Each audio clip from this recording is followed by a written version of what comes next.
시청자 여러분 안녕하십니까. 남북의 창희입니다. 날이 좀 풀렸습니다마는 요 며칠 매서운 추위에 얼마나 힘드셨습니까? 네, 우리보다 더 추운 곳이 바로 북한인데요. 올 마지막 달이 되자 북한에서는 한 해를 돌아보고 새해를 계획하느라 분주해졌습니다. 최근 대륙간 탄도미사일 화성 17형 시험 발사로 대대적인 무력 시위를 벌였던 북한인데요.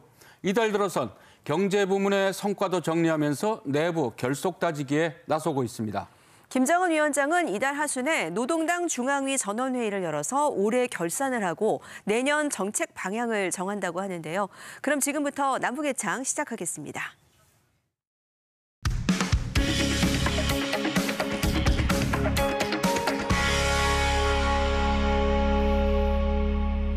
김정은 위원장이 공식 석상에 또 어린 딸을 데리고 나왔습니다. 화성 17형 ICBM을 시험 발사했던 자리에 처음 얼굴을 보였던 때와 달리 이번에는 어른스러운 모습이어서 더욱 눈길을 끌었습니다. 2018년 김 위원장은 비핵화 진위를 묻는 미국에 내 아이들이 남은 평생을 핵무기를 짊어지고 사는 것을 원치 않는다고 답을 냈었는데요. 그랬던 김 위원장이 4년 만에 그것도 대량 살상무기 관련 행사에 어린 딸을 연거푸 등장시킨 의도는 어떻게 봐야겠습니까? 이슈엔 한반도에서 짚어봅니다. 김정은 동지께서는 지난 북한 최고 지도자의 어깨 위에 자연스럽게 손을 올리고 있는 여자아이. 김정은 위원장의 둘째 딸 김주혜입니다. 첫 등장 때의 어린 모습과는 달리 이번에는 검은 코트를 입고 머리도 어른스럽게 손질해 어머니 리설주 여사를 연상시켰고 사랑하는 자제분이란 소개도 극존칭으로 바뀌었습니다. 존귀하신 자제분과 함께 촬영장에 나오시자 폭풍 같은 만세 환호를 힘껏 터쳐올렸습니다. 지휘관급 군인은 상체를 숙이며 인사합니다. 김정은 위원장은 화성 17형을 전략적 힘의 위대한 실체라며 핵전쟁 억제력 강화를 재차 밝혔고 개발 공로자들을 대거 승진시키고 이동식 발사 차량에도 칭호를 수여했습니다. 2018년 당시 방북한 폼페이오 미 국무장관에게 자식들이 핵무기를 짊어지고 사는 걸 원치 않는다며 비핵화 의지를 우회적으로 밝혔던 김정은 위원장. 하지만 이제 비핵화는 접고 핵은 물론 ICBM 등 미사일 개발에 골몰하고 있습니다. 그 당시만 해도 북한은 북미 대화를 통해서 미국으로부터 제재 완화라고 하는 카드를 이끌어내기 위해서 노력을 하고 있었을 때였고요. 근데 지금은 사실은 이제 북한이 북미 대화에 대해서 관심이 없다는 것을 거듭거듭 강조를 하고 있고 정치적이고 외교적인 상황 자체가 이제 바뀌어 있는 거죠. 미국의 대북 경고는 이어졌습니다. 핵무기 탑재가 가능한 B-2 전략 폭격기 8대에 지상 활주 훈련 모습을 공개했고 인도 태평양 사령부 소속의 우주군 예하부대가 주한미군의 몇 주 안에 창설될 계획입니다. 5년 전 북한은 화성 15형 ICBM 발사에 성공했다며 국가 핵무력 완성을 선언했습니다. 이 선언 5주년을 계기로 올해 7차 핵실험이란 전략적 도발에 나서는 거 아니냐는 전망이 많았는데요. 아직까진 별다른 움직임이 없습니다. 그렇더라도 핵실험 가능성은 여전히 남아있고 윤석열 대통령은 이 가능성이 현실로 될까 북한에 강한 경고 메시지를 보냈습니다. 2017년 11월 29일 북한은 당시로선 가장 강력한 최대 사거리 13,000km의 화성 15형 ICBM을 쏴 올렸습니다. 비로소 국가 핵무력 완성의 역사적 대업, 로켓 강국 위협이 실현되었다고 긍지 높이 선포하시었다. 그로부터 5년이 지난 지금은 최대 사거리 15,000km의 다탄두 탑재를 실험한 신형 ICBM 화성 17형 시험 발사에 성공했습니다. 핵무력 완성 이래 관영 매체들은 화성 15형 대신 17형만 언급하며 주체 병기라고 치켜세웠습니다. 현재 그 핵미사일 고도화를 지속 추진을 하면서 화성 17형 ICBM 시험 발사를 대대적으로 이제 공개하고 있는 상황에서 과거 2017년 11월에 화성 15형 시험 발사에 이어서 단행했던 핵무력 완성 선언을 직접 거론하면서 특별하게 기념할 만한 그런 이유는 크지 않았을 것이라고 생각을 합니다. 북한의 핵실험 임박 징후는 없는 가운데 윤석열 대통령은 외신과의 인터뷰에서 핵실험 감행 시 전례 없는 공동 대응에 직면할 것이라고 다시 경고했습니다. 더 나아가 중국의 책임을 강조했고 북한 사회에 군사적으로나 경제적으로 상당한 영향을 줄 수 있는 그런 능력이 있다고 저는 생각합니다. 중국이 유엔 안보리 상임 이사국으로서의 역할을 안 하면 영내 군사적 자산 유입으로 이어질 거라는 압박도 이어갔습니다.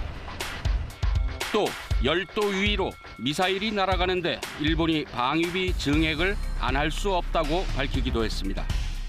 북한의 도발에 대해서 국제사회의 대응은 한미일 안보협력의 확대를 통해서 지금 이루어지고 있기 때문에 이번 이제 로이터 통신과의 회견에서 강조한 부분도 그런 맥락에서 좀 이해할 필요가 있을 것 같아요. 한미일 3국의 군사훈련을 확대한다거나 또는 제재 측면에서도 한미일 3국이 공조해서 이 제재의 빈틈을 메워나가는 방식으로 이루어지지 않을까 이렇게. 권영세 통일부 장관은 취임 후 처음으로 판문점을 방문해 남북 간 신뢰 회복을 강조했습니다. 지금 북한 당국이 저에 대해 여러 험한 말들을 하고 있지만 저는 개의치 않고 의연하게 열린 자세로 북한 당국과 대화할 준비가 되어 있습니다. 얼마 전 미 국무부의 고위 당국자가 북한과 군축 협상을 할 수 있다는 뜻으로 말을 해서 바이든 정부의 대북 정책이 변하는가 주목을 끌었습니다. 미 국무부가 언론 부인에 나서 논란 확산을 막았지만 미국 내 일부에선 현실적인 대북 관여를 내세우며 군축 협상론에 군부를 짚히고 있는데요. 현재로선 가능성은 희박하지만 만에 하나 북미 간 핵군축 협상이 진행된다면 한반도 정세엔 어떤 영향이 있을지 짚어보겠습니다. 김정은 위원장이 미국의 군축 문제에 대해 논의하고 싶다고 한다면 우리는 안 된다고 말하지 않을 것이다.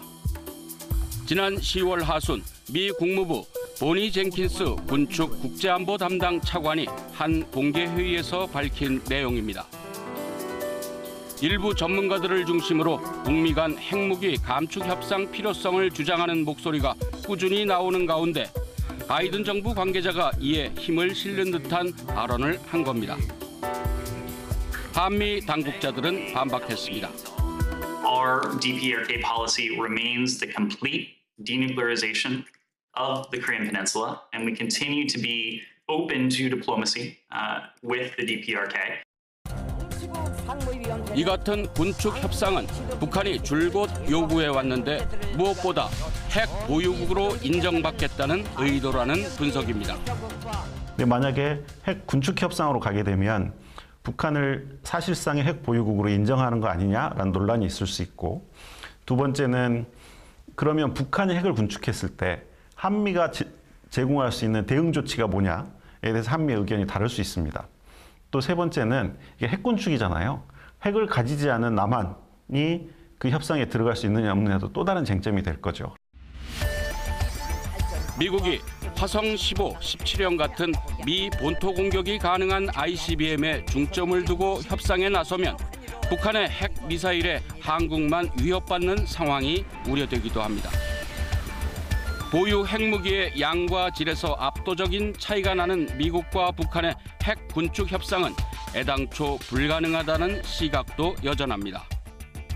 비핵화라고 하는 것은 북한의 핵 무장 능력을 해체시킨다라고 하는 목표를 가지고 접근하는 것이고, 핵 군축이라고 하는 것은 엔드 스테이트 자체가 북한의 핵 무장을 해체하는 것이 아니고 기존에 가지고 있는 핵 능력의 일부를 감축한다고 하는 것이기 때문에 구체적인 목표가 다르고 거기에 따른 접근 방식이나 협상의 기조가 다를 수밖에 없는 거죠. 하지만 바이든 행정부가 대화를 내세우지만 실제로는 소극적이고 북한은 이를 활용해 핵과 미사일 능력을 고도화하고 있어 현실적 해법으로 군축 협상을 고민해야 한다는 의견도 나옵니다. 이런 상황에서 일괄 타결이나 빅딜 방식의 비핵화는 사실상 어렵고 이미 실패했습니다. 그래서 이제 단계적인 방법론이 필요한 것이고 그러한 방법론이 바로 군비 통제 혹은 군축이라고 말씀드릴 수가 있습니다. 예를 들자면 핵 동결에서부터 시작을 해서 핵물질, 시설, 핵무기 등을 감축해 나가고 궁극적으로 이제 폐기의 단계로 이제 가는 것인데요. 미국에서 북한과의 군축 협상론이 당장은 소수의 주장이지만 경우에 따라선 미국판 담대한 구상으로 떠오를 가능성을 배제할 순 없어 이에 대한 냉철한 판단과 준비가 필요하다는 지적입니다.